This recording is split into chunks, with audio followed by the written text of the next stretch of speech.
न पूछ ज़माने से क्या हमारी कहानी है, न पूछ ज़माने से क्या हमारी कहानी है, हमारी पहचान तो बस इतनी है कि हम हिंदुस्तानी हैं। So hello everyone, this is Shivani and welcome to Shivani academy. कैसे हैं आप सभी लोग? उम्मीद करती हूँ अच्छे होंगे। तो जैसा कि आप सभी को पता है कि आज 15 अगस्त है, तो सभी को सबसे पहले तो स्वतंत्रता दिवस की ढेर सारी शुभकामनाएं। आज के दिन यानी कि स्वतंत्रता दिवस के दिन 15 अगस्त सन 1947 को हमारा भारत देश खुल के सांस ले पाया था। मतलब हमारा भारत देश आज़ाद हुआ था। इससे पहले लगभग 200 साल वह अंग्रेज़ों के अधीन रहा। उसके बाद में बहुत सारे फ्रीडम फाइटर्स ने कुर्बानी दी, तब जाके हमारा ये भारत देश आज़ाद हो पाया। और जैसा कि मैंने आपको पहली 3 वीडियोज़ में लुसेंट सामान्य हिंदी का फर्स्ट चैप्टर कंप्लीट करा दिया था, और फिर लास्ट वीडियो में मैंने आपको बताया था कि मैं हिंदी का जो फर्स्ट चैप्टर हमने कंप्लीट किया है उसमें से कुछ पॉइंट्स निकाल के लेके आऊँगी, जिसमें आप लोगों का रिवीजन हो जाएगा। क्लास के लास्ट में हम लोग इसका रिवीजन करेंगे कुछ पॉइंट्स के थ्रू, कुछ क्वेश्चंस के थ्रू।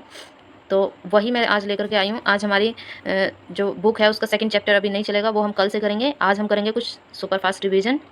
तो उसके लिए हम लेकर के आए हैं ये कुछ पॉइंट्स, ये कह लीजिए, या कुछ क्वेश्चंस कह लीजिए। तो हम इसको स्टार्ट करते हैं। पहला क्वेश्चन हमारा क्या है? हमने पढ़ा था हिंदी जो है किस परिवार की भाषा है। अगर आपको याद हुआ हो तो आप लोग बताइए, हमारी हिंदी किस परिवार की भाषा है? तो वो है, इसका आंसर आएगा भारोपीय परिवार, भारोपीय।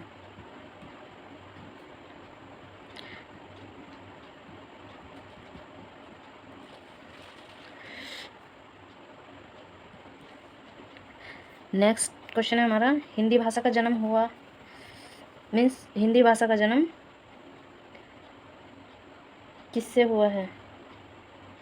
हमने हिंदी भाषा का विकास क्रम पढ़ा था, तो उसमें हमने देखा था हिंदी भाषा किससे निकली है। सबसे पहले थी वैदिक संस्कृति, उसके बाद लौकिक संस्कृति, फिर पाली, प्राकृत, अपभ्रंश, फिर अवहट हिंदी। तो हमने क्या जाना था, जो अपभ्रंश है वहाँ से हम हिंदी का जन्म मानते हैं। तो हिंदी का जन्म कहाँ से हुआ था? अपभ्रंश से हिंदी का जन्म हुआ था। एक क्वेश्चन आपको ये भी पूछ सकते हैं एग्जामिनर के, हिंदी भाषा मतलब हिंदी की जननी कौन है, आदि जननी कौन है? तो हिंदी की जननी संस्कृत को बोला जाता है। लेकिन अगर पूछे हिंदी भाषा का जन्म कब हुआ या कहाँ से हुआ था, तो उसमें आएगा अपभ्रंश से हुआ था। नेक्स्ट है हमारा, भारत में सर्वाधिक बोले जाने वाली भाषा कौन सी है? तो हमने पढ़ा था कि भारत में 4 भाषा परिवार हैं, जिनमें सबसे बड़ा भाषा परिवार ये क्या लिखा हुआ है, भारोपीय भाषा परिवार है। और उसी के अंतर्गत बोले जाने वाले, मतलब सबसे ज़्यादा बोले जाने वाली हमारी हिंदी भाषा है। तो इंडिया में जो सबसे ज़्यादा बोली जाती है वो भाषा है हमारी हिंदी। यही रीज़न था कि हिंदी को पहले राष्ट्रीय भाषा और फिर राज्य भाषा का दर्जा मिला। नेक्स्ट क्वेश्चन हमारा, भारतवर्ष में हिंदी को आप किस वर्ग में रखेंगे? तो जो हमने पढ़ा था लास्ट वाली क्लास में, हमने पढ़ा था कि हिंदी भाषा जो है वो पहले थी राष्ट्रभाषा, लेकिन स्वतंत्रता के बाद में वो राज्य भाषा के रूप में दिखाई देती है, मतलब उसको राज्य भाषा का दर्जा दिया गया है। तो हम क्या लिखेंगे इसमें? आंसर है राज्य भाषा।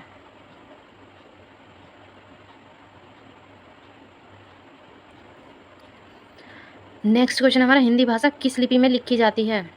हाल ही में हमने पढ़ा था कि हिंदी भाषा की लिपि क्या है? देवनागरी लिपि। मराठी भाषा की लिपि क्या है? हमारा नेक्स्ट क्वेश्चन है, मराठी भाषा की लिपि क्या है? तो हमारी मराठी भाषा भी देवनागरी लिपि में ही लिखी जाती है। मैं क्या लिख रही हूँ, ये गलत हो रहा है सब। देवनागरी। ओके, नेक्स्ट क्वेश्चन हमारा क्या है, भारतीय संविधान में किन अनुच्छेदों में राजभाषा संबंधी प्रावधानों का उल्लेख है? मतलब भारतीय संविधान में किन अनुच्छेदों में राजभाषा संबंधी प्रावधानों का उल्लेख है? तो हमने पढ़ा था अनुच्छेद 343 से 351 तक जो अनुच्छेद हैं उनमें राजभाषा संबंधी उल्लेख मिलता है। 343 से 351 तक। नेक्स्ट क्वेश्चन हमारा, दक्षिणी भारत हिंदी प्रचार सभा का मुख्यालय कहाँ पर स्थित है? तो ये कहाँ पर स्थित है? मैसूर में। नेक्स्ट क्वेश्चन है हमारा, हिंदी खड़ी बोली किस अपभ्रंश से विकसित हुई है? तो ये विकसित हुई थी शौरसेनी अपभ्रंश से।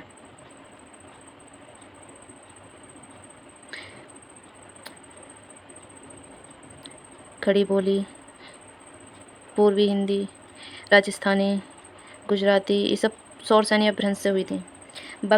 नेक्स्ट हमारे क्या है, बघेली बोली का संबंध किस उपभाषा से है? तो इसका आंसर क्या आएगा? इसका आंसर आएगा पूर्वी हिंदी।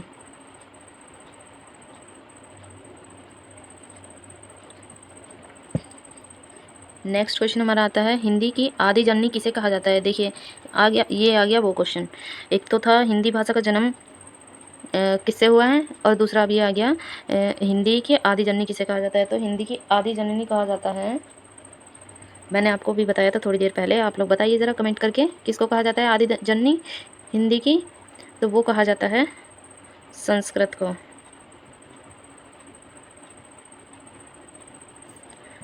नेक्स्ट है हमारा, भारतीय संविधान की 8वीं अनुसूची में भाषाएं हैं। हमने पढ़ा था जो 8वीं अनुसूची है, स्टार्टिंग में जब संविधान बना था तो उसमें सिर्फ 14 भाषाएं थीं, लेकिन उसमें कुछ कुछ भाषाएं और ऐड हुई संशोधनों के द्वारा। तो अब वर्तमान में जो उसकी भाषाएं हैं वो हैं 22 भाषाएं। जो वर्तमान में भाषाएं हैं 8वीं अनुसूची में वो हैं 22 भाषाएं। तो नेक्स्ट क्वेश्चन क्या है, हिंदी दिवस कब मनाया जाता है? अब यहाँ से ना आपके कई सारे क्वेश्चन तैयार होते हैं। हिंदी दिवस के बारे में पहले हम 2-3 फैक्ट जान लेते हैं। हिंदी दिवस क्यों मनाया जाता है? हिंदी दिवस इसलिए मनाया जाता है क्योंकि जो हमारी हिंदी भाषा है उसको पहले भारत में राष्ट्रीय भाषा का दर्जा दिया गया था स्वतंत्रता से पहले, लेकिन जैसे ही भारत आज़ाद हुआ उसके बाद में राज्य भाषा की ज़रूरत पड़ी, जो राजकाज के काम थे उनको करने के लिए, तो उसमें हिंदी भाषा ने उसका काम किया। तो हिंदी भाषा ने बहुत ज़्यादा सहयोग किया और हिंदी भाषा का बहुत बड़ा योगदान रहा उसमें। तो हिंदी भाषा को राष्ट्रभाषा से हटा करके राज्य भाषा का दर्जा दिया गया। और ये राज्य भाषा कब बनी थी? तो ये बनी थी 14 सितंबर को, और 14 सितंबर को ही हिंदी दिवस के रूप में मनाया जाता है। हिंदी दिवस के रूप में इसीलिए मनाया जाता है इसको क्योंकि 14 सितंबर 1949 को हिंदी भाषा जो है वो राज्य भाषा के रूप में स्वीकारी गई। हिंदी भाषा को राज्य भाषा का दर्जा दिया गया 14 सितंबर 1949 को, इसलिए हिंदी दिवस के रूप में मनाया जाता है हर साल 14 सितंबर को। तो नेक्स्ट क्वेश्चन हमारा क्या कहता है, विकास की दृष्टि से प्राकृत की पूर्वकालिक अवस्था क्या है? हमने विकास क्रम पढ़ा था हिंदी भाषा का। तो पहले संस्कृत थी, फिर पाली थी, फिर प्राकृत थी, फिर अपभ्रंश थी, फिर अवध थी। तो प्राकृत से जो पहले है, पूर्वकालीन मतलब पहले की अवस्था, तो प्राकृत से पहले थी पाली। नेक्स्ट हमारे देवनागरी लिपि का सही क्रम क्या है? तो देवनागरी लिपि का सही क्रम क्या है अभी हम देख लेते हैं। सबसे पहले हमारी आती है ब्रह्म लिपि, ब्राह्मी लिपि, उसके बाद ये आगे चल के बन जाती है गुप्त लिपि, ये गुप्त लिपि। गुप्त लिपि आगे चल के बन जाती है नागरी लिपि, गुप्त लिपि आगे चल के बन गई नागरी लिपि। नागरी लिपि आगे चल के बनती है देवनागरी लिपि, और भी काफ़ी सारी लिपियों में विभाजित हो जाती है। तो देवनागरी लिपि का विकास क्रम है, सबसे पहले ब्राह्मी लिपि थी, फिर गुप्त लिपि आई, फिर नागरी लिपि आई, उससे फिर विकसित हुई देवनागरी लिपि। ये है देवनागरी लिपि का सही क्रम। तो आज की हमारी क्लास ख़त्म होती है यहीं पर। अब हम कल करेंगे नेक्स्ट चैप्टर स्टार्ट, जो कि है हमारा वर्णमाला का। वर्णमाला को हम लोग 2 क्लास में फिनिश करेंगे, बहुत अच्छे से समझेंगे।